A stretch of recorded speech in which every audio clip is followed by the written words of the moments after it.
अस्सलाम वालेकुम dear students. आज हम सेकंड इलेक्ट्रिसिटी के एमसीक्यूज़ को डिस्कस करने जा रहे हैं और नंबर 1 बाय 1 इसको डिस्कस करेंगे। नंबर 1 सवाल है 10 power 9 electrons pass through a cross section of a wire in 1 second, current developed is. अब यहाँ पे आप देख रहे हैं कि करंट बराबर है चार्ज अपॉन टाइम, और चार्ज की जगह हम लिखते हैं number of electrons per unit time. तो एन की जगह हमने 10 पावर 9 लिखा है और इलेक्ट्रॉन की जगह चार्ज ऑफ इलेक्ट्रॉन लिखा है, डिवाइडेड बाय हमने रखा है टाइम इन ईच सेकेंड। अब 10 power 9 into 1.6 into 10 power minus 19, तो हमें आंसर मिलेगा 1.6 इंटू 10 पावर माइनस 10 एम्पेयर। तो ए ऑप्शन यहाँ पे टिक करेंगे हम। नंबर 2 सवाल है a wire of uniform cross section is cut into 2 halves, the specific resistance of each part is.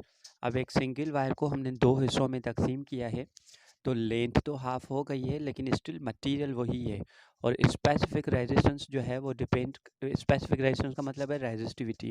अगर आपने लेंथ को हाफ किया है, डबल करें ट्रिपल करें, स्पेसिफिक रेजिस्टेंस पे कोई भी फ़र्क नहीं पड़ेगा। तो the specific resistance of each part will be same. तो सी ऑप्शन यहाँ पे हम टिक करेंगे। थर्ड नंबर सवाल है how much potential is required to make a 3 ampere current through a wire of resistance 3 ohm. Current है 3 ampere, resistance है 3 ओम, potential मालूम करना है, तो V is equal to I R वार फार्मूला है। तो V equal to I R के हिसाब से हम मल्टीप्लाई करेंगे तो हमें आंसर मिलेगा 9 वोल्ट। बी ऑप्शन यहाँ पे सही है।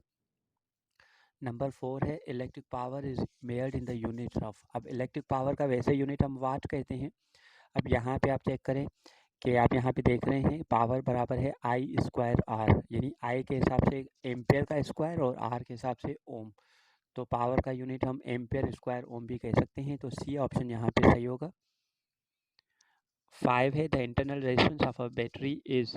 अब इंटरनल रेजिस्टेंस जो है वो बैटरी के अंदर होता है, वो इलेक्ट्रोलाइटिक जो मटेरियल होता है या इलेक्ट्रोड्स होते हैं विद इन द बैटरी, जिसकी वजह से आता है। तो इंटरनल रेजिस्टेंस जो है वो डी ऑप्शन यहाँ पे चेक करें, resistance with in the battery, battery के अंदर जो रेजिस्टेंस है उसको हम इंटरनल रेजिस्टेंस कहते हैं। तो डी ऑप्शन यहाँ पे सही करेंगे हम। क्वेश्चन नंबर 6 है in a circuit with multiple resistance in series, how does the total power dissipation compare to each individual resistor। अब तो सीरीज़ में हमें पता है कि टोटल रेजिस्टेंस जो है वो इंक्रीज़ होता है, और पावर डिसिपेशन सीरीज़ में करंट सेम होता है। यहाँ पे फार्मूला भी आप देख रहे हैं।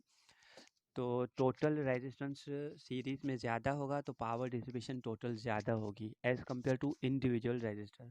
इंडिविजुअल रेजिस्टर जो है यहाँ पे आप देख रहे हैं R1 है, तो उसमें पावर डिसिपेशन होगा आई स्क्वायर R1।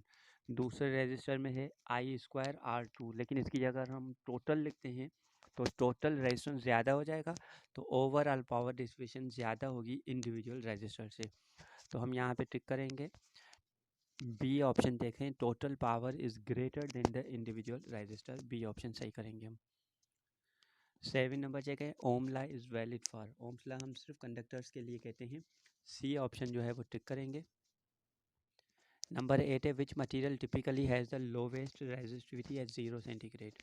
रेजिस्टिविटी कम किसकी है, जिसकी कंडक्टिविटी अच्छी होगी, जो कंडक्टर अच्छा होगा।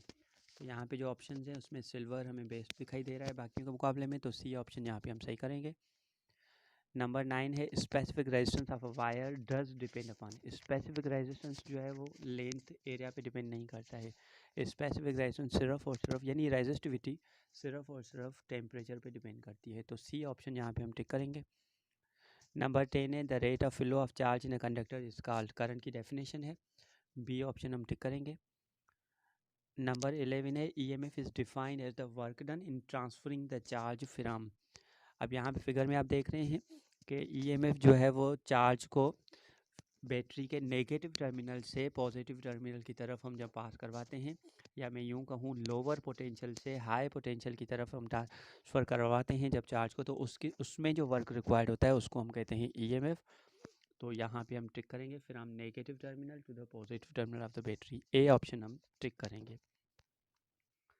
12 है how much potential is needed to charge a battery of 12 volt EMF at a rate of 4 ampere, the internal resistance of a battery is 1 ohm. अब यहाँ पे आप चेक कर रहे हैं चार्जिंग ऑफ अ बैटरी की ये पोटेंशियल का फार्मूला हमने लिखा है V is equal to E plus I R, जिसमें E है 12, I है 4 और R है 1। तो यहाँ पे 16 हमारा आंसर आ रहा है, आप देख रहे हैं। तो बी ऑप्शन यहाँ पे हम टिक करेंगे। नंबर 13 है 100 watt bulb is operated for 1 day. How many units of electricity will this bulb consume? अब पावर है यहाँ पे 100 वाट और टाइम है 1 डे। 1 डे का मतलब है 24 आवर्स। तो how much units of electricity, units of electricity का मतलब है how many kilowatt hours. तो अब किलो वाट आवर्स हम मालूम करने जा रहे हैं। यहाँ पे आप देख रहे हैं पावर इंटू टाइम, जिसमें पावर है 100 और टाइम है 24 आवर्स।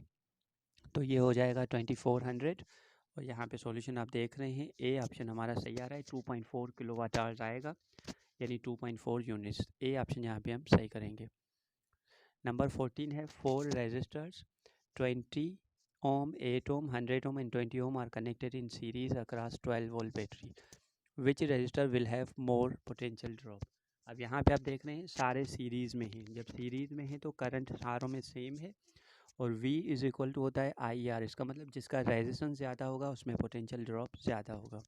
तो यहाँ पे 100 ओम ज़्यादा है तो इसमें ड्रॉप ज़्यादा होगा। तो सी ऑप्शन यहाँ पे हम टिक करेंगे।